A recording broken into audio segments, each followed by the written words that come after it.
So, good evening and welcome to the Concord Free Public Library. I'm Stephan Bader. I'm the treasurer of the Friends of the Concord Free Public Library, and I'd like to welcome you again to the library and to the 2019 Ruth Ratner Miller Memorial Award for Excellence in American History. Award presentation and speech and reception.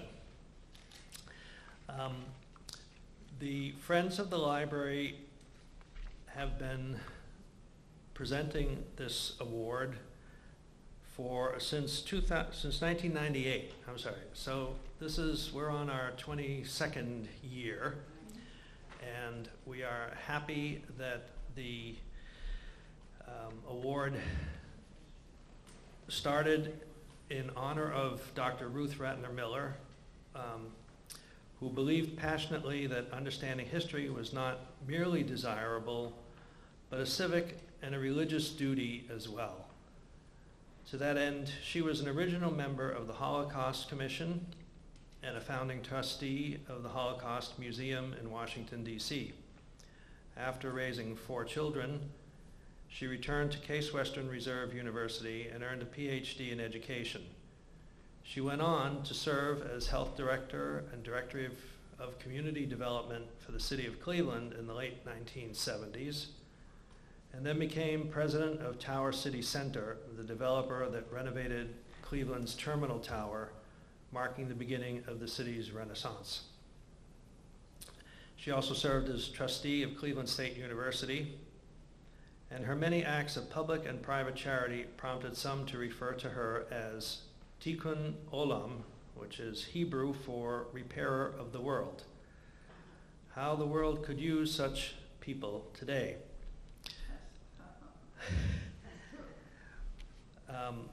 The Ruth Ratner Miller Award for Excellence in American History was established in 1998 by Richard Miller to honor the life of his mother, Ruth Ratner Miller. So that's the history of the award. And on a side note, since we've been doing this for 22 years now, I'm happy to point out that in 2009, 10 years ago, David Herbert Donald was selected as the award recipient. And in that year, between the time that he was selected and accepted the award and the award event, he passed away. And so that year we had a different format, and obviously, and as it turns out, John Stauffer was one of the 3 invited guests who gave a memorial address honoring David Herbert Donald at that time, and I'm really thrilled that John Stauffer is here this year in his own right and not sharing the billing with anybody else. So we're happy to have you here. But to tell you a little bit more about John is James Engel. And James is or Jim, as I guess he prefers to be called, is the Gurney Professor of English Literature and Professor of Comparative Literature at Harvard University. Jim serves as the chair of the English department from 2004 to 2010, also as the chair of the Honors Degree Program in History and Literature, and as vice chairman of the Library Faculty Advisory Council, along with many other roles during his more than 40 years at Harvard. And I don't know exactly what the Library Faculty Advisory Council did, but it's somehow fitting to me that we are here at a library tonight and that you are here in this library not far from your home these days. So with that, I'm going to welcome Jim Engel, and we'll proceed with the program. Thank you.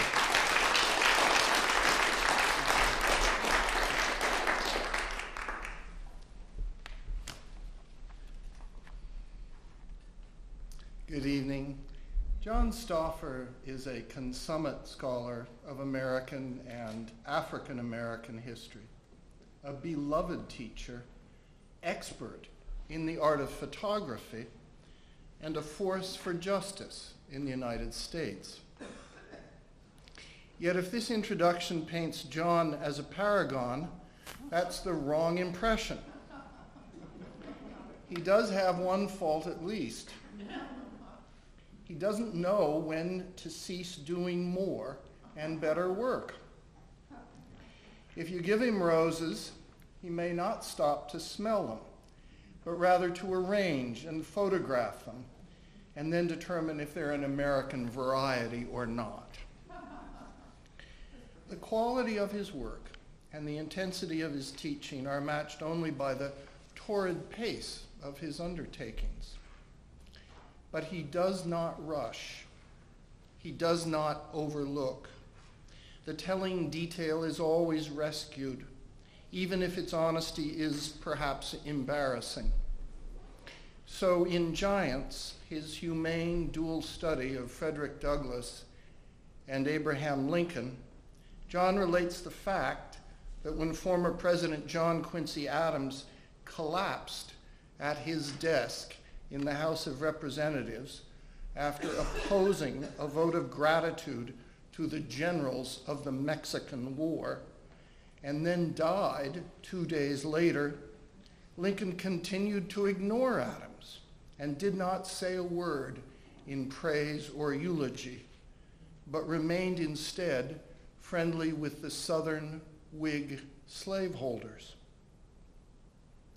In the Battle Hymn of the Republic, John's treatment of Ralph Chaplin, a songwriter and member of the International Workers of the World, is extensive and compelling.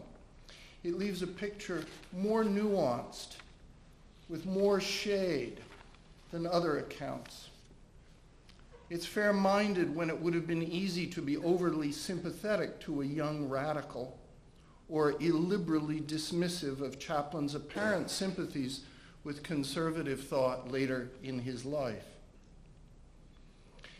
This is a fairly short introduction, so we can't catalog John's 6 authored and co-authored scholarly books, his 5 books on photography, prizes from the Gilder Lehrman Institute of American History, and his recognition by the Lincoln Prize, his movie consultations, and his collaborations with women and men such as Zoe Trod and Benjamin Soskis, his numerous articles in scholarly journals, and his pieces in the Wall Street Journal, Time Magazine, the Washington Post, the New York Times, and the Kansas City Star. John has elucidated racial and protest movements in America with a rare and synoptic hand, whether abolition, labor unionization, women's rights, or the fight for religious freedom and toleration. He reveals how dissent is necessary to the successful operation of democracy. A figure he treats so well, Frederick Douglass, stated one aspect of this dissenting and critical spirit that John embodies in Douglass's 1852 speech, "What to the Slave is the 4th of July." Douglass said, "I hold that every American citizen has a right to form an opinion of the Constitution and to propagate that opinion and to use all honorable means to make his opinion the prevailing one." All honorable means. So, above these intellectual considerations is the higher one of virtue. John's integrity and example are legend to students who, however green they may be in their knowledge, generally extend exquisite antennae to detect any hypocrisy, show, bluster, or theatricality in a teacher. It's not an understatement to say that John inspires them, and many of his readers too, with a love of what is true and just. The history of this nation is one of high ideals and sometimes low actions, of the need to keep in check what Washington called the love of power. From his farewell address, here is Washington on the administration of government. The spirit of encroachment tends to consolidate the powers of all in the department of one, and thus to create, whatever the form of government, a real despotism. A just estimate of that love of power which predominates in the human heart is sufficient to satisfy us of the truth of that position.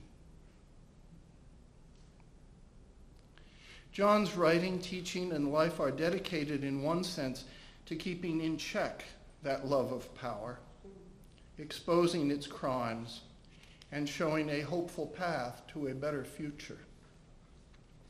The Concord Free Public Library is a fitting venue for the Ruth Ratner Miller Award, yet it's also true that John is, in a sense, receiving this award at Harper's Ferry, or at New Bedford, where Frederick Douglass lived for a while, or in Iowa, Nebraska, or North Dakota, where John grew up, or at Purdue, Yale, or Harvard, or in the state of Jones, a Civil War government of African Americans and whites in a Mississippi county that seceded from the Confederacy. A true story about which John and Sally Jenkins wrote so movingly, and which was then made into a major motion picture. Or in Washington, D.C., or cities such as Cleveland, where Ruth Ratner Miller lived and did so much good. All these places, and the nation as a whole, are to us known better, more truthfully, and with clearer vision through the work, teaching, and exemplary life of John Stauffer. Here he is.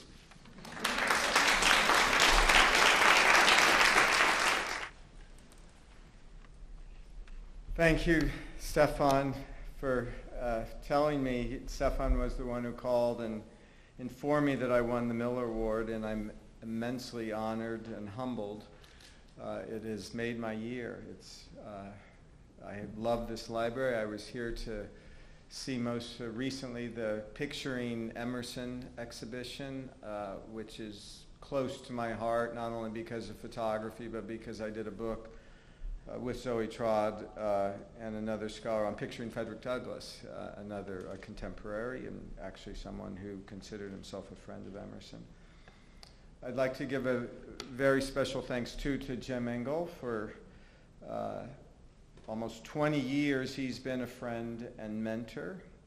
His writing, teaching, and conversation have been a huge inspiration for me. His elegant, pellucid style as a writer, as eloquence, as an orator, of which you got a taste of just now, have also been something of a model for me. Jim's illustrated edition of Wordsworth's Prelude came out shortly before my book on Picturing Frederick Douglass. He partly inspired it and continues to inspire my interest in photography and visual culture. His extraordinary range and methods, from history and biography to theory and rhetoric, from romanticism to environmentalism, from classicism to higher education in the age of money today, from Coleridge to Thoreau, this breadth, depth, and almost infinite curiosity has really emboldened me to feel that it's okay to write about and teach about multiple fields and disciplines as a scholar and as a teacher. He's also a past and present and very competitive tennis player, and I've enjoyed playing with him over the past several years more than anyone else. In fact, he's been virtually the only person I've played with now. He's a great teacher both on the court and in the classroom. And a particular thanks to my wife, Deborah Cunningham, who is here. We actually met over our shared love of history and literature and teaching. She's director at Primary Source, an organization that essentially teaches teachers with their vision of teaching for global understanding, helping teachers acquire the skills to teach students so they're more aware of the broader world in which they work. And I became interested in Primary Source and got started because of my interest in giving talks to teachers, and I've always felt that giving talks to K through 12 teachers makes me a better teacher, because K through 12 teachers know that if you lose a student for 3 minutes, they're gone for the hour. And it's we're lucky at Harvard. I can lose students for 15 minutes and they'll still come back. And so working with K through 12 teachers have kept me honest. She has been an immense muse and friend and partner and wife. I'd like to talk today, I was asked to talk for about 25 minutes. I'd like to talk about history as the activist's and the artist's muse. It reflects my long interest in the relationship between the past and the present. Even before I was an undergraduate, I had long felt that how we understood and remembered the past greatly influenced and shaped how our attitudes towards the present and the future. My PhD is in American Studies, which at Yale, and it really united history, literature, and art history, especially photography. I've long loved photography because, in part, one of the reasons is that I've always seen photography as the raw material of history, in the sense that a photograph freezes an actual moment in time in the past that remains immensely detailed and present.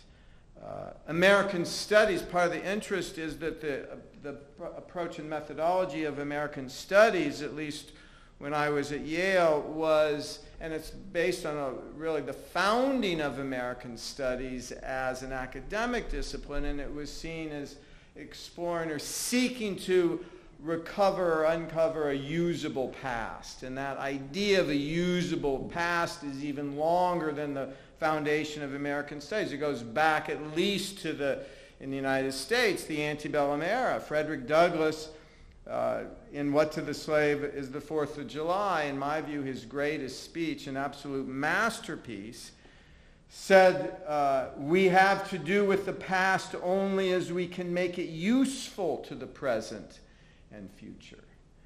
And if you know that speech, it's one of the great Jeremiads in American history, seeking to restore the nation, the culture, to this previous position of greatness in terms of ideals and the possibility of a good society. And throughout history, many, if not most, writers and historians more broadly have also recognized the degree to which history has been a kind of muse for readers, for writers, and for historians. Let me give you a few examples in addition to Frederick Douglass in the 20th century and 21st century. John Dos Passos, who was one of the great early 20th century American novelists, in his masterpiece, USA, in the preface to USA, writes that USA is a public library full of old newspapers and dog-eared history books with protests scrawled on the margins in pencil. And I remember when I was a graduate student at Yale, in my first week, I went to the undergraduate library, I pulled out a book. Actually, it was Jim McPherson's book on struggling for equality. And I opened it, and the first page, the very first introduction, their protest scrawled on the margins. And I have continued to love seeing that. Dos Passos is no longer as widely known as I think he should be, but USA, the trilogy, was a book collectively that was more often seen as the great American novel than any other book. The best way to describe it, and actually Edmund Wilson, the great critic, said that the USA is about the decline and fall of the Lincoln Republic. And it was a book that most recently inspired George Packer's The Unwinding. Many of you are probably familiar with Packer and that novel, which won the National Book Award. And The Unwinding, in a sense, is about the decline and fall of the Cold War Republic. Another example, and probably also one of my favorites, is George Orwell. He's, in the past 5 to 10 years, 1984 has become a renewed bestseller, according to Amazon and other sites. And my favorite passage in 1984 is, "Who controls the past," ran the party slogan, "controls the future. Who controls the present, controls the past." All history was a palimpsest, scraped clean and reinscribed exactly as often as was necessary. In no case would it have been possible, once the deed was done, to prove that any falsification had taken place. So one source of power for the communist, essentially the totalitarian regime in 1984, is to control history so rigorously that you delete, you incinerate anything that doesn't accord with the party. John Hope Franklin, the great scholar of slavery, African American, in an interview in 1973, said, "The black scholar has to be like any scholar in his field, but he must also be an advocate for justice and equality, so he can be heard as a scholar and survive as a human being." Gerda Lerner, who is often considered the founder of women's history, in her essay, "The Necessity of History and the Professional Historian," wrote in 1982, "The necessity of history is deeply rooted in personal psychic need and in the human striving for community. None can testify better to this necessity than members of groups who have been denied a usable past. Quite naturally, each of these groups, whether it's Native Americans, African Americans, women, as it has moved closer to a position of sharing power with those ruling society, has asserted its claim to the past." And then Arthur Schlesinger Jr., presidential historian to President Kennedy, in The Cycles of American History, 1985 to this today, probably his most widely read book, emphasizes this: "Expelled from individual consciousness by the rush of change, history finds its revenge by stamping the collective unconscious with habits, values, expectations, dreams. The dialectic between past and present will continue to shape our lives." W.B. Du Bois, another of my favorite writers, himself a historian, was himself keenly aware of historians' efforts to use the past as a means to shape the future. In the last chapter of Black Reconstruction in America, in my mind, his second best book after The Souls of Black Folk, he published it in 1935. Until Eric Foner's Reconstruction, in fact, Eric Foner acknowledged that he was deeply indebted to Du Bois's Black Reconstruction. In Du Bois's last chapter, he excoriates his fellow historians for ignoring or changing the facts about the Civil War era in order to defend white supremacy and Jim Crow segregation. The treatment of the era reflected what Du Bois called small credit upon American historians as scientists or artists using the results of science, he wrote, and this was at a time in which many historians were imagining themselves as scientists. The war had left terrible wounds that needed to be healed. The South was ashamed because it fought to perpetuate human slavery. The North, he said, was ashamed because it had to call in the black men to save the Union, abolish slavery, and establish democracy. In their efforts to heal these wounds, Du Bois said, historians became activists for the South, ignoring the evils of slavery and the humanity of blacks. They deliberately changed the facts of history so that the story would make pleasant reading for white Americans. In the end, he goes on to say, nobody seems to have done wrong and everybody was right. According to historians, Confederate soldiers died fighting for liberty, as Du Bois notes. The purpose of history was rather to guide humanity, which is Du Bois's quote. The past could be a vital tool for reformers and activists and artists who also sought to guide humanity and recognize that one's understanding of the past informed the present and influenced the future. But historians needed to be honest in acknowledging the sins of the past. All nations reel and stagger on their way, Du Bois said. They make hideous mistakes, they commit frightful wrongs, they do great and beautiful things. All nations, all societies do that. Historians have an obligation to tell the truth about society's vices as well as its virtues, so far as the truth is ascertainable. Only then can people find a way to avoid repeating the sins of the past. Only then can progress occur. Only then can humanity become more humane. Du Bois saw no contradiction or tension between history, activism, and empiricism as long as one told the truth. Telling the truth meant that one needed to be faithful to the sources and avoid cherry-picking them, whether out of laziness, inconvenience, or a preconceived argument that aligned with worthy visions for the future. His PhD advisor at Harvard, the historian Albert Bushnell Hart, was the son and grandson of abolitionists, and like Du Bois, was a meticulous researcher and moralist who, according to Du Bois, drummed into his students the sanctity of primary sources and of careful scrutiny of documents.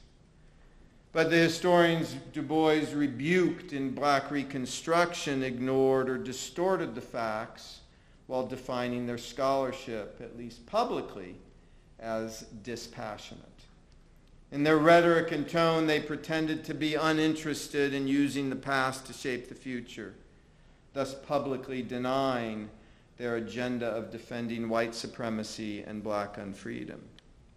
These historians were some of the most prominent scholars of the era: William Dunning, John Burgess, Ulrich B. Phillips, Frederick Jackson Turner.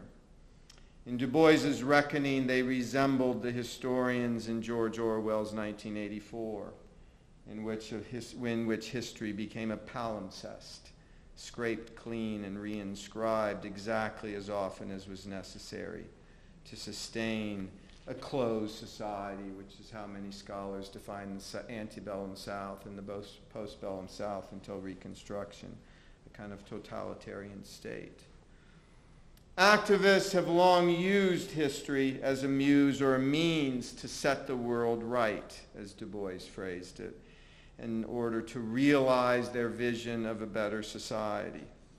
But scholars have only recently acknowledged the intimate links between past and future, between history and activism.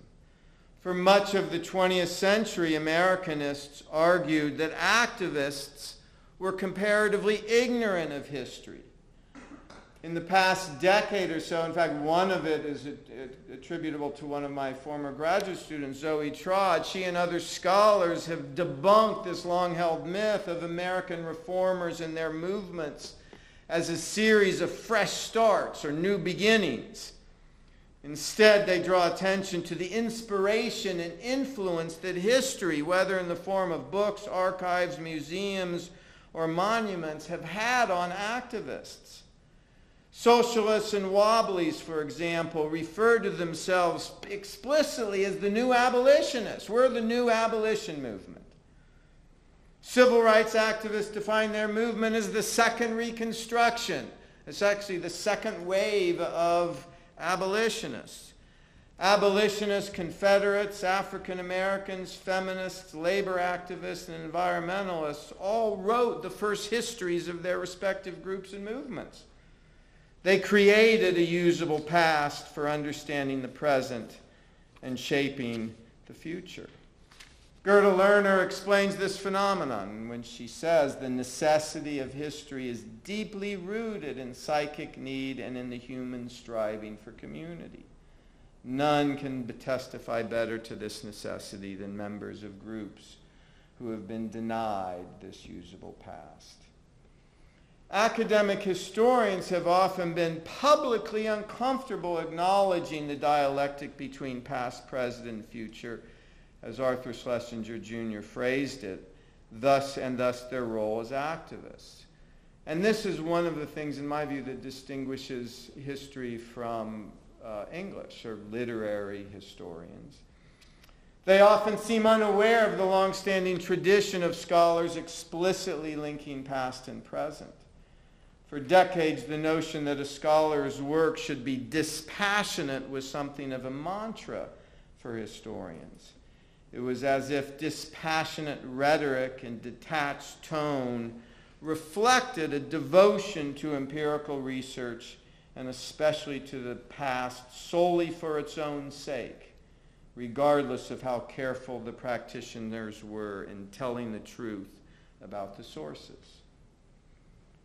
In their private correspondence over the course of the 20th century, a number of eminent scholars sometimes reveal their activist missions and passions, but they did so through their private letters. So Frank Owsley, one of the foremost historians of his era, who was a Southerner and defined himself as a white Southerner, in a letter to his friend and fellow Southerner Allen Tate, described how he used the rhetoric and tone of detachment to further his activist mission of redeeming the South. And I quote him, "The purpose of my life is to undermine by careful, detached," and he puts these in quotation marks, "well-documented, objective writing, the entire Northern myth of anti-slavery and moral uprightness from 1820 to 1876. Owsley's letters betrays an honesty about his activism that is obscured in the dispassionate tone of his presidential address to the Southern Historical Society in 1940. In this influential essay, he argued that the egocentric sectionalism among Northerners and Southerners was the central cause of the Civil War. His evidence for Northern egocentrism is the abolitionists. He characterized them as moral absolutists, and he likened them to totalitarian Nazis and communists. In fact, he writes, "As far as I have been able to ascertain, neither Dr. Goebbels nor Stalin's propaganda agents have as yet been able to plume the depths of vulgarity and obscenity reached and maintained by Wendell Phillips, Charles Sumner, and other abolitionists of note." Owsley states this as fact and scholarly interpretation while ignoring the abolitionists' devotion to civil rights and human rights in their frequent collaborations with conservative anti-slavery advocates. In another letter among Southerners in 1929, Allen Tate spelled out his activist mission to David Donaldson, a fellow Southerner. Tate outlined a plan for creating what he called a society or an academy of Southern positive reactionaries based on a prototype of the Old South, which is a kind of organic agrarian society that would offer what he envisioned a complete social, philosophical, literary, and economic and religious system. It was a mission aimed at combating corporate capitalism and also of redeeming the South. We should be secretive, Tate emphasized, in our tactics. His blueprint was partly successful. By the middle decades of the 20th century, a potent pro-Southern bias dominated American history and literature scholarship, according to the scholar Hugh Tulloch in his historiography. Southerners were not the only ones to betray a passionate and activist bias in their private letters. In 1946, Kenneth Stamp ranted to his mentor, William Heseltine, about prominent racist, dough-faced Southern historians. He writes, James G. Randall is a damned Negro-hating, abolition-baiting doughface. I'm sick of the Randalls, Cravens, and other doughfaces, Randalls, Cravens, and other doughfaces who crucify the abolitionists for attacking slavery. If I had lived in the 1850s, I would have been a rabid abolitionist. My only criticism of the radicals is that they weren't radical enough, at least so far as the Southern problem was concerned. 10 years later, Stamp published The Peculiar Institution, and it was the first 20th century history from a white American that overturned the characterization of slavery as a benign institution. Stamp was the first white scholar of the 20th century to rely heavily on the testimony from slaves themselves and ex-slaves. All previous white historians said you can't trust the evidence from fugitives. You can't trust slave narratives because they're biased. But the evidence from planters, that's objective. Seriously. Stamp, and borrowing from slaves and ex-slaves, he recast slavery as a state of war and emphasized the resistance and agency of blacks. He wrote as an activist and he acknowledged his biases. His work inspired a new generation of scholars, including David Bryan Davis, who was one of my main mentors at Yale, and his trilogy, The Problem of Slavery, each one of which won a major award. Scholars' letters often betray not only their biases, but their activism, their desire to link the past to the present and future. Indeed, one could conclude from their correspondence in the early and middle decades of the 20th century that they were still fighting the Civil War, at least ideologically. When E. Merton Coulter published The South During Reconstruction in 1947, Harry T. Williams bemoaned the glowing reviews of, quote, Coulter's god-awful book. Isn't someone going to have the courage to say it's based on race prejudice and distortion of the sources? John Hope Franklin, the black historian from the University of Chicago I quoted in the epigraph earlier, answered Williams's call by publishing a scathing review of the book in the Journal of Negro History, and knowing at the time that virtually no white historians read the Journal of Negro History, sent 500 reprints to historians all over the country. The response was tremendous.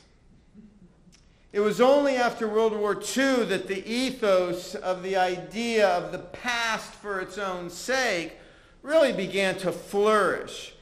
And it was at a time in which many historians were expected to totally disengage themselves from present-day assumptions and concerns to avoid historical anachronisms. In fact, when I was at Yale, some of my friends in history departments had mentors encourage them to ignore contemporary news and debates because it might influence their deep dive into the past solely for its own sake. In one sense, it was as though the profession was trying to isolate variables in order to study the past like a scientist. Herbert Butterfield's Whig interpretation of history, which was first published in 1931, had argued that history progressed, always getting closer to the truth.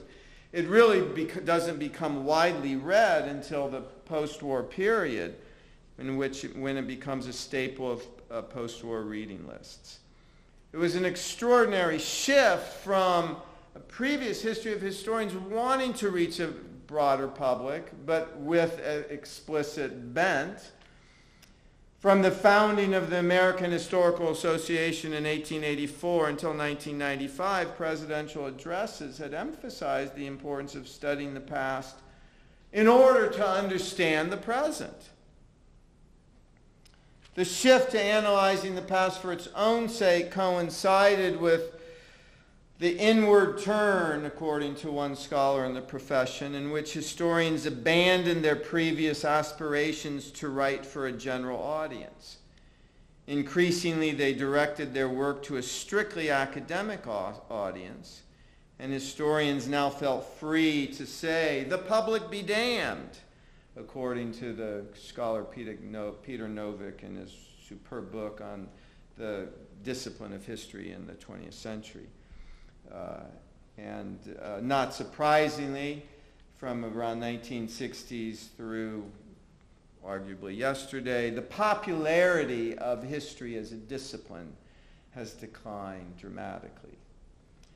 The pressure to study the past for its own sake became so pervasive that even such prominent activist historians as Arthur Schlesinger Jr., who won 2 Pulitzer Prizes, served as a presidential advisor to John F. Kennedy, and had always emphasized the degree to which the past and present would shape our futures, he felt compelled to chant with a straight face the mantra that history should be studied only for its own sake. Yet as Schlesinger and most historians from the founding of the profession had recognized, history was meaningful to society only when it resonated with the present, serving as a muse for one's vision of the future. Such an approach to the past had energized history and humanities. It's once again, in my view, coming back into vogue. All human beings are practicing historians, Gerda Lerner notes. We live our lives, we tell our stories. It is as natural as breathing. History preserves these stories, making them resonant and relevant. Such resonance can be achieved without sacrificing the craft of doing history. Gerda Lerner, Arthur Schlesinger Jr., John Hope Franklin, Richard Hofstadter, W.B. Du Bois, David Bryan Davis, and countless other activist historians have recognized. Their scholarly rigor, they understood, needed to be at least as good as that of historians who sought to interpret the past for its own sake.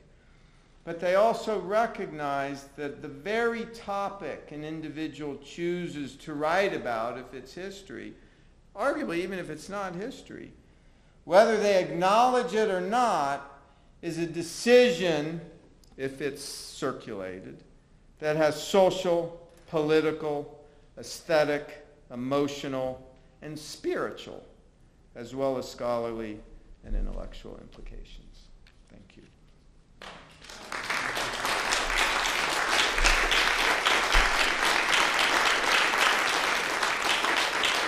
I'm happy to take in a few questions, comments, or criticisms. Yes. I attended once Howard Zinn. Yes. And I was very impressed by the way he looked at history. Yes. And the way he wrote. Yes. So Howard Zinn is one example of how and why more and more people are recognizing the degree to which how we understand the past shapes the present and informs us, inspires us about how to think about the future. I have my own small beef with Zinn, but it's irrelevant. But the very fact that his people's history has become so popular is one indication. But I will say, when I was a graduate student at Yale, and this wasn't that long ago, it was in the 90s, every single student I knew and virtually every professor dismissed Zinn out of hand. Oh. Because he wasn't treating history for its own sake.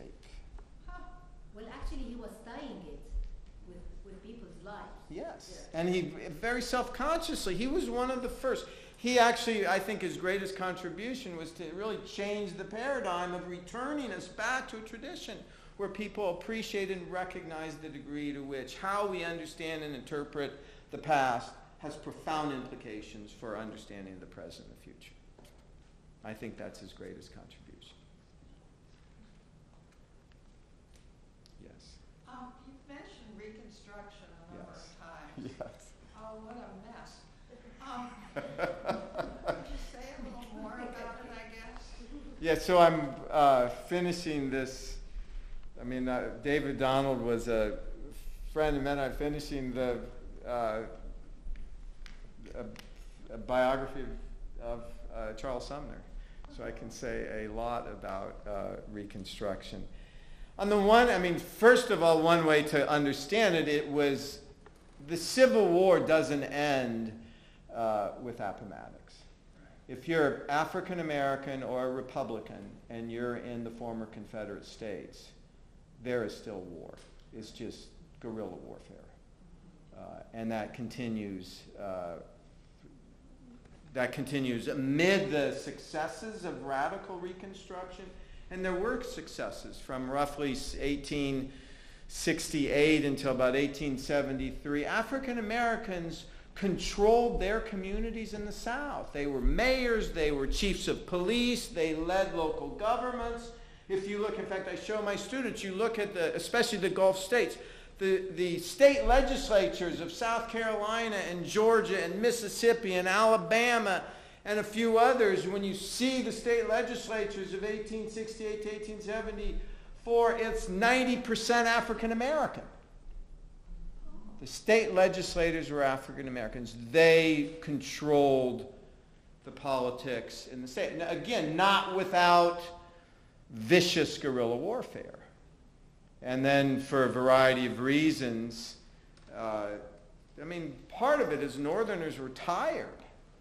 They were tired of war. Many Northerners, in fact, Grant says in his memoirs, in the beginning, the epigraph of his memoirs, he dates the Civil War at 1850 with the Fugitive Slave Law. And especially Bostonians, but a lot of Northerners really they start seeing the Civil War with the Fugitive Slave Law. So from 1850 to 1876, that's a long war. It's a longer war than our longest war in the right now. We've been at war since 9/11. We've been at war officially longer than any other period in the 21st century. And a lot of Americans now are tired of war. They want it over. And that was one issue, one problem. Another problem has to do with race.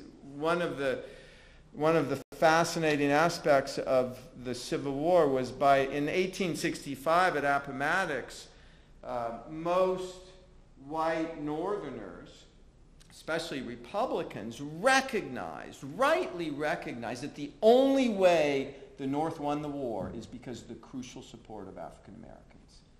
Lincoln said that, Grant said that, virtually every general acknowledged that. Wow, we don't hear that. And so because of that, white Northerners, even if they've been very racist before the war, realized the only way the Union was preserved was because of the crucial support of African Americans. So they said, okay, we got to give them something. We got to give them citizenship. We got to give them suffrage. And that also is also an aspect for the rise of the civil rights movement in the 1960s. Every major political civil rights activist was also a Cold Warrior. And Harry Truman publicly said civil rights is a crucial part of Cold War policy. Because the communists, communists were in the sense right, saying, you think you're a democracy? African Americans in a huge part of your country are a lot worse off than our people at the Gulag. Native Americans. So in a sense, the eras in which blacks and whites and Native Americans and whites have been able to come together and for whites to see them really as part of a democratic community has been those periods in which there's a sense of recognizing that they need them, a utilitarian basis, which captures a sense of the depths of the problem of race. Yes. So Brian Stevenson in his book Just Mercy quotes an African American saying to him, Mr. Stevenson, can you please, after 9/11, stop people saying that this was the first instance of domestic terrorism because we've lived this forever. Yes, yes. I wonder if you could comment about the use in theater, be it Birth of a Nation or Gone with the Wind, and the myth of what antebellum really was about. Yes, that's a great, so it's part of my interest in being an advisor to films. In my view, in the 20th century, most Americans have come to understand themselves and their past from film. Not from history books, but from film. I mean, you all hear from from books, but most Americans, and today including social media. And Birth of a Nation cast itself as a rigorous work of history. And in fact, Griffiths, he wrote essays saying in the future, when you go to a library, you won't check out books. You'll just get films like Birth of a Nation. And he authenticates it because Woodrow Wilson, who was a white Southerner, deeply, not just racist, but hated the idea of democracy that included non-whites. Griffiths borrows from Woodrow Wilson. In fact, he has title cards, quotes, and he authenticates his film with quotes from Woodrow Wilson's classic work of the Civil War era. And Wilson had been an eminent historian at Princeton. And Gone with the Wind was widely trumpeted as being history. I mean, one critic with Birth of a Nation said that Birth of a Nation was history written with lightning because it was so powerful. But it was all too true. That was the argument. And filmmakers have been hugely, I mean, they shamelessly borrow from scholars, and many of them try to be faithful to the actual sources that they were on, but some of them play fast and loose and not only change minor details, but change the larger theme and message of the book on which they're borrowing.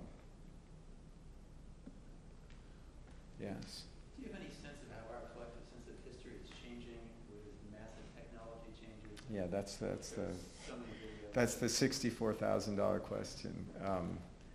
As my wife and Jim and others know, I'm not the most fluent person in the world on digital technology, but I can say a few things. One is I think Twitter has been really a detrimental form of public discourse because of the radical, profound limitations that you have to offer a nuanced statement or nuanced assessment. It's a genre that's more appropriate for agitprop in many respects. And unfortunately, more and more politicians and journalists are using Twitter as a means to communicate with the public. And in fact, in my view, President Obama, in my view, was one of the great presidential orators. The sophistication of his speeches were stunning. And in fact, one of his muses, he doesn't acknowledge it as much publicly, but he deeply read Frederick Douglass. He attributed his greatest debt to Lincoln, because everybody loves Lincoln now.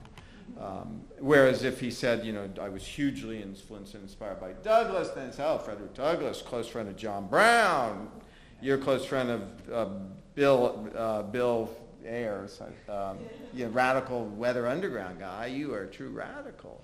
So he wants to downplay that. But in my view, that Philadelphia speech on race essentially that was more than any other single factor what made possible his election. It's an extraordinary speech. And I have in fact, thanks partly to Jim, in fact, Jim has long taught this course on rhetoric, and I've inspired by Jim, now teach a regular course on the rhetoric of Frederick Douglass and Abraham Lincoln. And if you look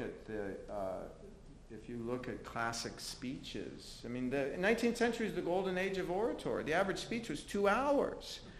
People were used to listening to 2 hours, and the nuance and the detail of Douglas's speech or of Lincoln's speeches was extraordinary.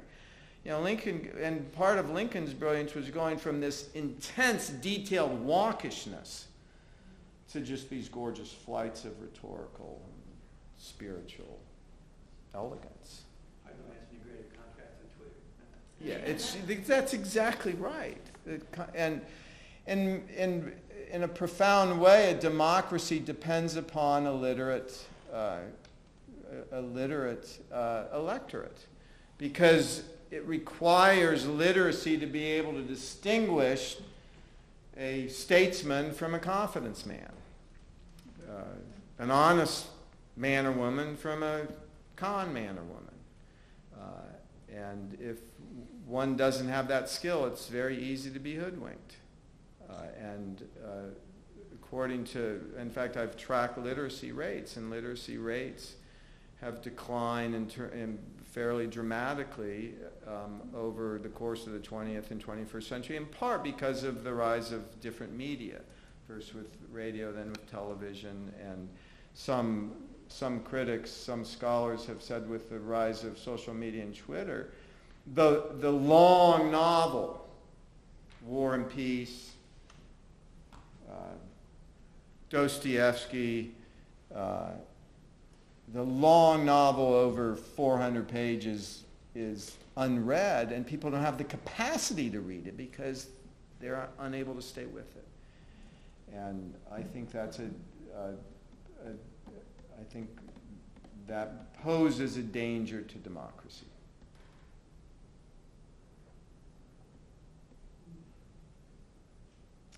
So on that note, thank you.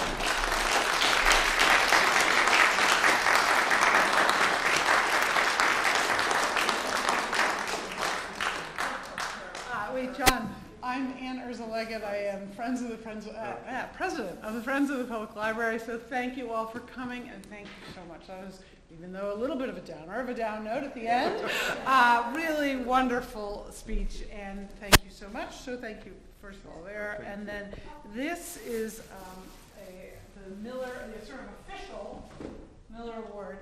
This comes from when this building was built in 1873. There was an iron fence that surrounded the entire building.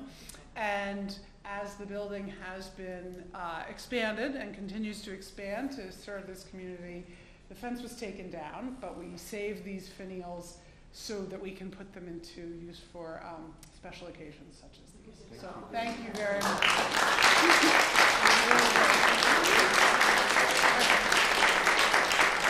And thank you all for coming. We're having a reception where we can have book signing and refreshments in the next room. So please join us there. You're very welcome. Thank you. So, yeah, if you were